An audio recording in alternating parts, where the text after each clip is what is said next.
Study IQ IAS, आपका selection हमारा mission.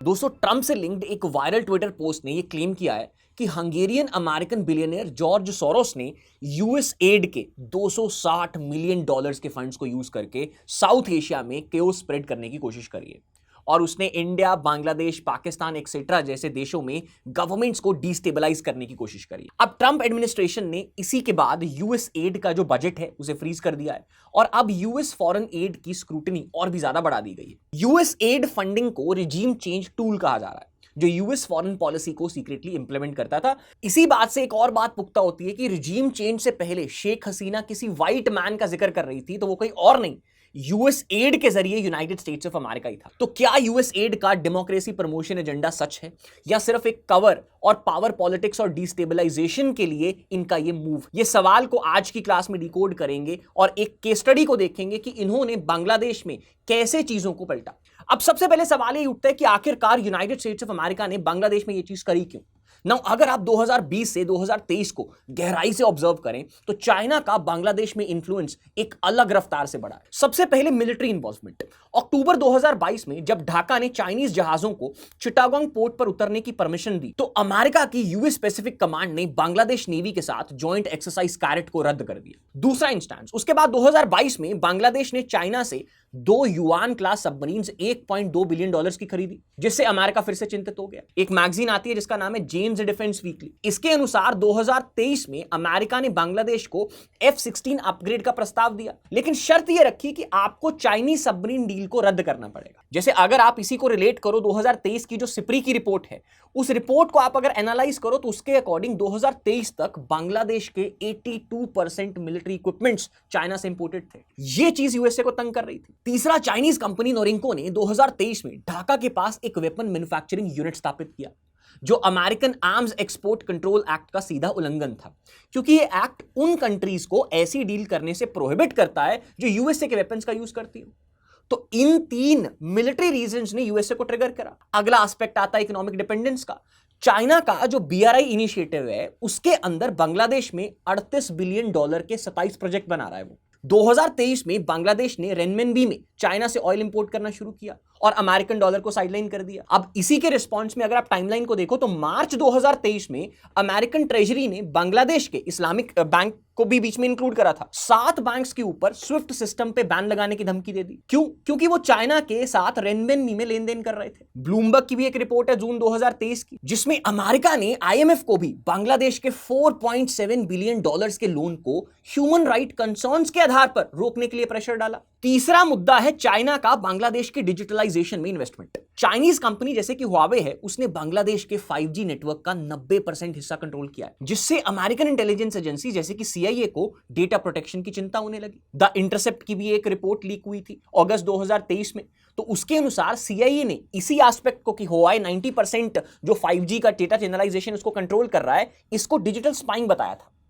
लेकिन बार बार यूएस वार्निंग्स एक्सेट्रा के बाद भी बांग्लादेश ने जब यूएस की कुछ नहीं सुनी तो यूएस एक फाइनल प्लान बनाता है। 14 जनवरी 2023 द फर्स्ट डिप्लोमेटिक वार्निंग। नया साल शुरू होते ही द रिजीम चेंजर के नाम से फेमस डोनाल्ड लू, जो US assistant secretary of state for south and central Asia हैं, उन्हें ढाका भेजा जाता है। उन्होंने बांग्लादेश आकर बांग्लादेश की गवर्नमेंट, जिसको शेख हसीना रन कर रही थी, उसको एक क्लियरली वार्निंग दी कि भाई आप free and fair elections conduct करवाओ, वरना आपको कॉन्सिक्वेंसेस फेस करने पड़ेंगे, जिसके लिए आप रेडी रहो। अब ये मीटिंग जो थी वो बांग्लादेश के फॉरेन मिनिस्टर के अब्दुल मोमेन के साथ हुई थी और कई सारी प्राइवेट रिपोर्ट्स हैं, उसके मुताबिक डोनाल्ड लू ने बांग्लादेशी ऑफिशियल्स को खुलकर यह कह दिया था कि भाई अगर आप ऑपोजिशन को सप्रेस करोगे तो यूएस आप पर सैंक्शंस लगाएगा। और यह स्टेटमेंट दिसंबर 2022 के यूएस स्टेट डिपार्टमेंट के डेमोक्रेसी एंड ह्यूमन राइट्स के नए पॉलिसी फ्रेमवर्क के कॉन्टेक्स्ट में दिया गया था। अब शेख हसीना जो 2009 से वहां पे पावर में थी, उसने इसे एक डायरेक्ट वेस्टर्न इंटरफेरेंस समझा और अपनी स्पीच में यह बात कह दी कि वेस्ट सिर्फ उन रिजीम्स को टारगेट करता है जो उसके इंटरेस्ट के अगेंस्ट जाती है। उनका यह भी कहना था कि भाई बांग्लादेश अपनी सॉवरेनिटी को कभी कॉम्प्रोमाइज नहीं करेगा, चाहे फिर उन्हें सैंक्शंस ही फेस करनी पड़े। अब इसी के बीच अमेरिका अपनी एजेंसीज को एक्टिवेट करना शुरू कर देता है और यहां से अमेरिका ने डिफरेंट तरीके से बांग्लादेश पे दबाव बनाना शुरू करा। जनवरी 2023 में अमेरिकन एम्बेसडर पीटर हास ने शेख हसीना को बंग बंधु की बेटी कहने से इनकार कर दिया, जिसे बांग्लादेशी मीडिया ने हिस्टोरिकल डिसरिस्पेक्ट बताया। तो यहां से वो शुरुआत हुई और इसी के साथ साथ ऑपोजिशन और मिलिट्री को अपने पक्ष में करने की कोशिश शुरू कर दी। अमेरिकी सेना ने 2023 में बांग्लादेशी सेना के 12 कर्नल्स को ह्यूमन राइट्स की ट्रेनिंग देने के लिए वॉशिंगटन बुलाया। अल जजीरा के अनुसार इनमें से ही बाद में जब अगस्त 2024 को मिलिट्री कू जैसी सिचुएशन बनी, 3 अधिकारी सेना के अंदर सुधार की मांग कर रहे थे। इसी के बीच बीएनपी नेता तारिक रहमान को अमेरिकन वीजा दे दिया गया, जबकि उनके ऊपर 14 आरोप बांग्लादेश में ही लंबित थे। मार्च 2023 तक यूएस ट्रेजरी डिपार्टमेंट ने बांग्लादेश की elite paramilitary force rapid action battalion, जिसको आरएबी बोला जाता है, उसके ऊपर ह्यूमन राइट वायलेशंस के नाम पर सैंक्शंस लगा दी।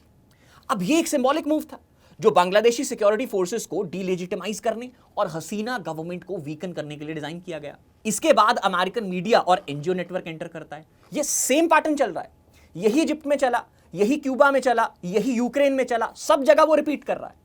द न्यूयॉर्क टाइम्स जनवरी 2023 की उसकी रिपोर्ट है, उसने कहा कि शेख हसीना का शासन दक्षिण एशिया में चाइना का नया पॉन बन गया है। डिप्लोमैट मार्च 2023 की रिपोर्ट में कहता है कि बांग्लादेश में चुनावी धांधली को रोकने के लिए अमेरिकन सैंक्शंस जस्टिफाइड। अब यूएस एड ने इंटर न्यूज और international centre for journalist ICFJ करके एक संस्था है, उसके साथ मिलकर 450 बांग्लादेशी रिपोर्टर्स को इन्वेस्टिगेटिव जर्नलिज्म सिखाया। लेकिन ये ट्रेनिंग वर्कशॉप्स गवर्नमेंट की रडार पे आ गई। मार्च 2023 में डेली जनकंथा ने लिखा कि ये workshops anti state narrative building सिखाने का एक जरिया थी। एक और बड़ा खुलासा अप्रैल 2023 में प्रथम एलो ने किया, जिसमें लीक्ड यूएस एड गवर्नमेंट्स दिखाते हुए उसने ये बात पुख्ता करी कि जर्नलिस्ट को स्पेसिफिकली गवर्नमेंट करप्शन एक्सपोज करने की ट्रेनिंग दी जा रही थी। इसमें उनको फोरेंसिक एनालिसिस भी सिखाया गया ताकि वो चाइना के CCCC द्वारा बनाए गए पद्म ब्रिज प्रोजेक्ट्स को इन्वेस्टिगेट कर सके।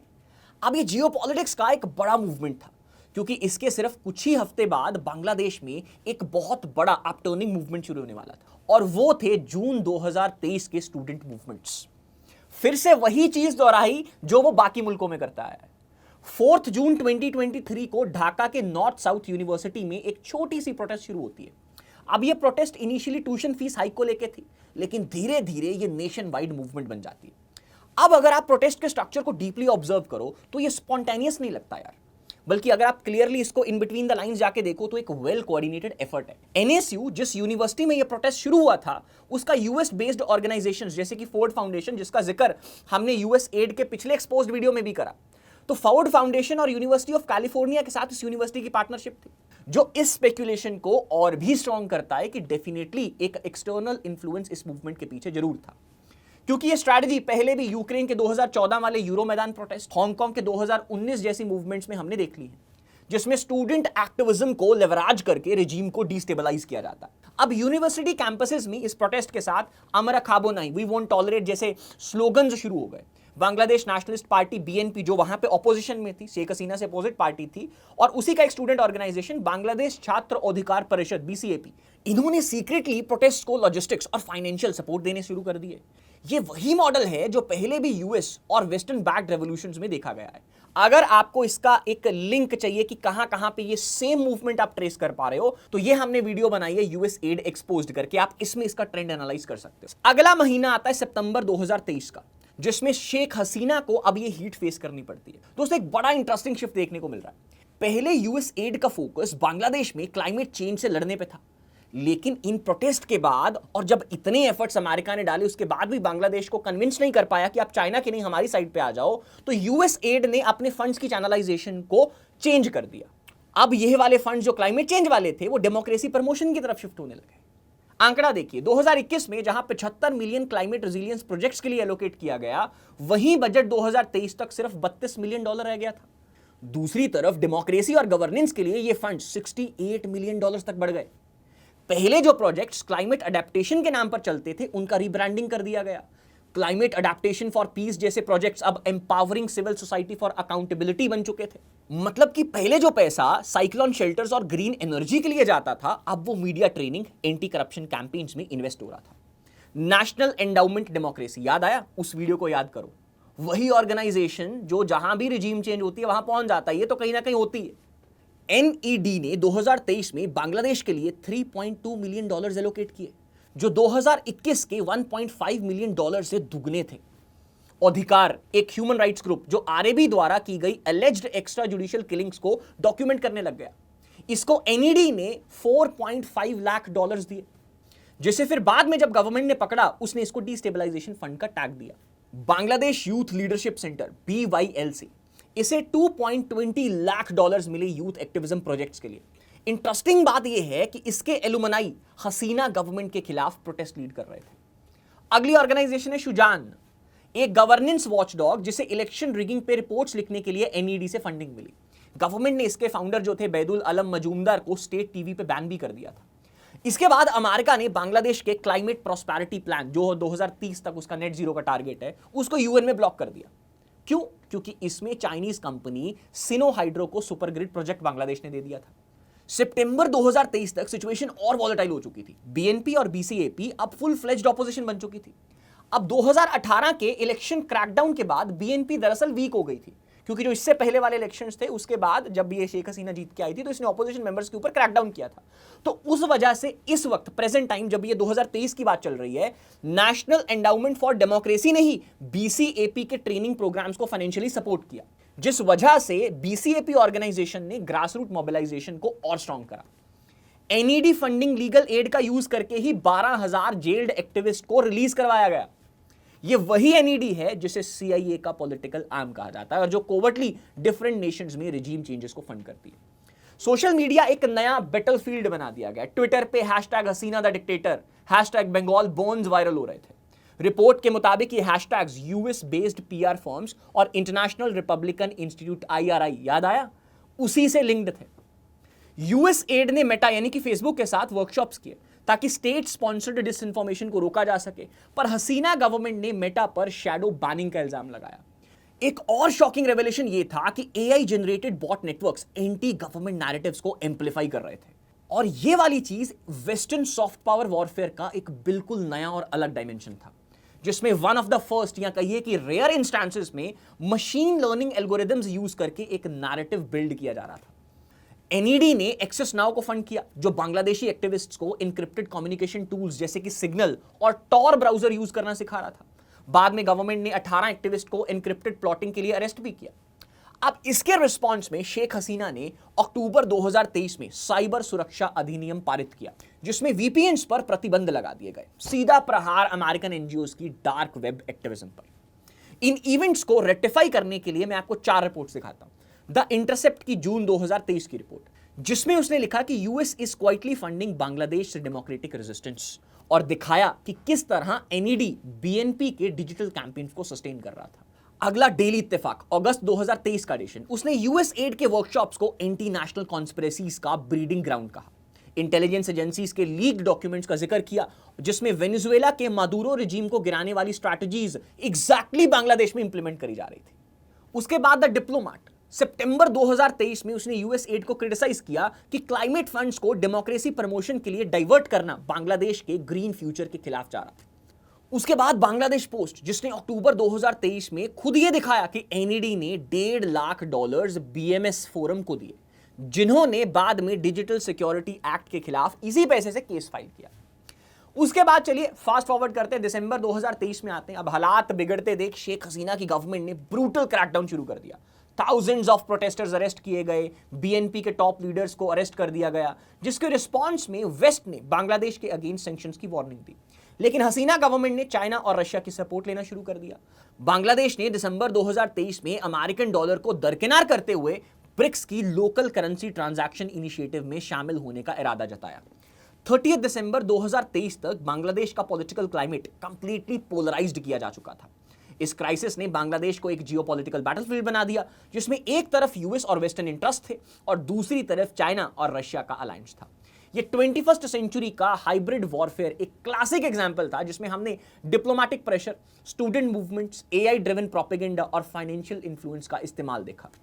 अब बांग्लादेश का फ्यूचर 2024 के जो इलेक्शंस हैं उस पर डिपेंड करता था। 7 जनवरी 2024 बांग्लादेश की पॉलिटिक्स के लिए एक क्रूशियल दिन बना। शेख हसीना की अवामी लीग ने पार्लियामेंट्री इलेक्शंस में 90% सीट जीत ली, लेकिन यह विक्ट्री एक हॉलो मैंडेट था। क्यों? क्योंकि BNP जो ऑपोजिशन पार्टी थी, उसने और बाकी की ऑपोजिशन पार्टीज ने इलेक्शंस का बॉयकॉट कर दिया था। इस वजह से इलेक्शन जीतने के बावजूद भी इंटरनेशनल कम्युनिटी ने इस इलेक्शन को फ्रॉडलेंट और अनडेमोक्रेटिक डिक्लेयर कर दिया, और यही तो US चाह रहा था। US, यूरोपियन यूनियन और यूनाइटेड नेशंस ने कलेक्टिव कंडेमनेशन इशू की। ट्रांसपेरेंसी इंटरनेशनल बांग्लादेश ने एक रिपोर्ट जारी करी जिसमें उसने कहा कि इलेक्शंस में बहुत गंदे तरीके से वोटर सप्रेशन और रिगिंग करी गई। लेकिन जब टीआईबी ने ये रिपोर्ट जारी करी, उसमें आयरनी ये थी कि टीआईबी का एक बड़ा हिस्सा एनईडी से फंडेड था, जो कि इनडायरेक्टली यूएस गवर्नमेंट का एक सॉफ्ट पावर टूल है। अब इसी के साथ वाशिंगटन ने हसीना गवर्नमेंट पर टारगेटेड सैंक्शंस इंपोज करने का सिग्नल दिया और आईएमएफ ने बांग्लादेश को इकोनॉमिक रिफॉर्म्स के बिना नए फंड्स देने से भी मना कर दिया। अब इस वजह से बांग्लादेश का जो क्राइसिस था वो बढ़ने लगा। अब अप्रैल 2024 तक बांग्लादेश की इकोनॉमी कोलैप्स होने लगी। अब अगर हम इसके प्रूफ्स की बात करें तो फॉरेन रिजर्व्स सिर्फ $15 बिलियन तक सीमित हो गए, जो सिर्फ 3 मंथ्स का बांग्लादेश को इंपोर्ट कवर दे सकता था। अगर आप महंगाई इन्फ्लेशन की बात करो 12.7% तक पहुंच गया था, जिसमें फूड और फ्यूल के प्राइसेस और भी ज्यादा स्काई रॉकेट कर गए। अब इसके बाद आईएमएफ ने $4.7 बिलियन का लोन अप्रूव किया, लेकिन सब्सिडी कट्स की शर्त लगाई, जिससे लोगों का बर्डन जो था वो और भी बढ़ गया और इसी के कारण ट्रांसपोर्टेशन और एग्रीकल्चर सेक्टर पूरा हॉल्ट पे आ गया और नेशन वाइड प्रोटेस्ट शुरू हो गए। इसी के बीच यूएसए ने बांग्लादेश को स्ट्रैटेजिकली $1 बिलियन की एड ऑफर करी, लेकिन शर्त यह थी कि आपको गवर्नेंस के जो रिफॉर्म्स हैं वो लाने पड़ेंगे। लेकिन इस बात को भी शेख हसीना ने फिर से रिजेक्ट कर दिया और यह बांग्लादेश और यूएस के बीच एक फाइनल डिप्लोमेटिक ब्रेकडाउन का मूवमेंट था। अब इस फाइनल रिजेक्शन के बाद एक बार फिर से स्टूडेंट प्रोटेस्ट शुरू होते हैं और इस बार मुद्दा फ्रीडम फाइटर के डिसेंडेंट्स को रिजर्वेशन देने का था। जुलाई 2024 का ढाका यूनिवर्सिटी का प्रोटेस्ट बांग्लादेश क्राइसिस का टर्निंग पॉइंट बना। प्रोटेस्ट वायलेंट हो गए, पुलिस व्हीकल जलाए गए और गवर्नमेंट बिल्डिंग्स पर अटैक होने लगे। अब इन सब के बीच में जब सिक्योरिटी फोर्सेस ने प्रोटेस्ट कैंप्स के ऊपर रेड करी तो उन्हें वहां पे US aid branded medical kits और सैटेलाइट फोन्स मिले। ये एक स्मोकिंग गन था जो इंडिकेट करता था कि western intelligence agencies actively protest को फाइनेंस और कोऑर्डिनेट कर रही थी। एक और शॉकिंग रेवलेशन तब आया जब सीआईए का गोल्डन बंगाल प्लान एक्सपोज हुआ। एक एनोनिमस विकीलीक ने क्लेम करा कि $50 million covert US funds Dubai के थ्रू बांग्लादेश की ऑपोजिशन तक पहुंचाए गए। साथ ही साथ सर्बियन मूवमेंट ऑटपोर का नाम आने लगा, जो यूक्रेन और सर्बिया के रेवोल्यूशंस में एक की प्लेयर था। अब यह सब इंडिकेट करता था कि रिजीम चेंज ऑपरेशन का जो ब्लूप्रिंट है वो ऑलरेडी रेडी था। अब इसके बाद फाइनल डेट आती है 5 अगस्त 2024 की, बांग्लादेश की जियोपॉलिटिक्स का सबसे क्रूशियल दिन। मिलिट्री ने वहां पे इजिप्ट स्टाइल कू को एग्जीक्यूट करा, एग्जैक्टली जैसा इजिप्ट में हुआ था। आर्मी जनरल अजीज अहमद थे, उन्होंने न्यूट्रलिटी डिक्लेयर कर दी और प्रोटेस्ट के अगेंस्ट एक्शन लेने से मना कर दिया। मिलिट्री इंटरनली भी डिवाइड हो चुकी थी, जो यंगर ऑफिसर्स थे वो प्रो ऑपोजिशन स्टैंड लेने लगे। जुडिशरी भी इस गेम का हिस्सा बन गई। जो चीफ जस्टिस थे हसन फोइज सिद्दीकी, उन्होंने 2024 इलेक्शंस को इलेजिटिमेट डिक्लेयर करके अनल कर दिया। अब वेस्टर्न डिप्लोमेटिक प्रेशर के चलते केयर टेकर गवर्नमेंट अनाउंस की गई, जिसमें डॉक्टर कमल हुसैन इंटरिम लीडर बने। इंटरिम गवर्नमेंट का सबसे पहला काम क्या हो सकता है? उन्होंने आईएमएफ और वर्ल्ड बैंक से नए लोन्स लिए, जिन्होंने बांग्लादेश की इकोनॉमिक डिपेंडेंसी को वेस्ट के ऊपर और भी ज्यादा पुख्ता कर दिया। अब इसके बाद द लास्ट फेज, वॉशिंगटन अपना जियोपॉलिटिकल इन्फ्लुएंस एक्सपैंड करने में सक्सेसफुल रहा। नया गवर्नमेंट इंडो पैसिफिक स्ट्रेटजी को फॉर्मली अडॉप्ट कर गया, जिससे यूएस और बांग्लादेश के जो टाइज थे वो स्ट्रेंथन हो गए। चिटागोंग पोर्ट के ऊपर वही याद करिए, पहले जब चाइनीज जहां पे इन्फ्लुएंस था वहां पे यूएस नेवी को एक्सेस मिल गया। बीजिंग के लिए एक डायरेक्ट प्रोवोकेशन की तरह आया वो। चाइना ने इसके रिस्पॉन्स में जो मीर सराय इकोनॉमिक जोन में $10 बिलियन की इन्वेस्टमेंट करी थी उसको सस्पेंड कर दिया। रेयर अर्थ के जो एक्सपोर्ट्स थे उस पर रिस्ट्रिक्शंस लगा दी गई। जो बांग्लादेश की ग्रोइंग टेक इंडस्ट्री है, जिसको कहिए इंडस्ट्रियल रेवोल्यूशन 4.0 वाला जो पार्ट है, उसको डिसरप्ट कर गई। अब इसके बाद जितनी भी बांग्लादेश की इकोनॉमिक पॉलिसीज थी, इंटरनल वाली भी, उन्हें भी यूएस ड्रिवन कर दिया गया। जैसे कि बांग्लादेश पेट्रोलियम कॉर्पोरेशन को शेवरॉन को बेच दिया गया। टेलीटॉक जैसे स्टेट ओन्ड टेलीकॉम प्रोवाइडर्स का जो मेजर स्टेक था वो वेरिजॉन ने एक्वायर कर लिया। तो इन सब चीजों से आप एनालाइज करिए कैसे वहां पे एक ऑलरेडी गवर्नमेंट थी, एनजीओज, मीडिया, इंटरनेट के जरिए वहां पे रिजीम चेंज करा गया और उसके बाद जो यूएस चाहता था वो सब चीजें उसने हासिल करी, चाहे वो जियोपॉलिटिकल लेवल पे थी, चाहे वो फिर वो इकोनॉमिक लेवल पे थी। अब अगर हम फ्यूचर की बात करें तो बांग्लादेश अब यूएस और चाइना के बीच एक बैटल ग्राउंड बन चुका है। हसीना की रिमूवल ने यूएस के इंडो पैसिफिक एजेंडा को स्ट्रेंथन किया है। चाइना बांग्लादेश को पनिश करने के लिए इकोनॉमिक रिटेलिएशन लॉन्च कर रहा है। ये एक वार्निंग है बाकी साउथ एशियन नेशंस के लिए कि अगर चाइना और यूएस के बीच बैलेंस मेंटेन नहीं किया तो रिजीम चेंज और इकोनॉमिक वॉरफेयर का एक नया चैप्टर लिखा जा सकता है, जिसमें वो ऑर्गेनाइजेशंस जो अपने आप को डेमोक्रेसी के फ्रंट रनर्स बताती हैं, असल में पर्दे के पीछे ही वही रिस्पॉन्सिबल है रिजीम चेंज के लिए।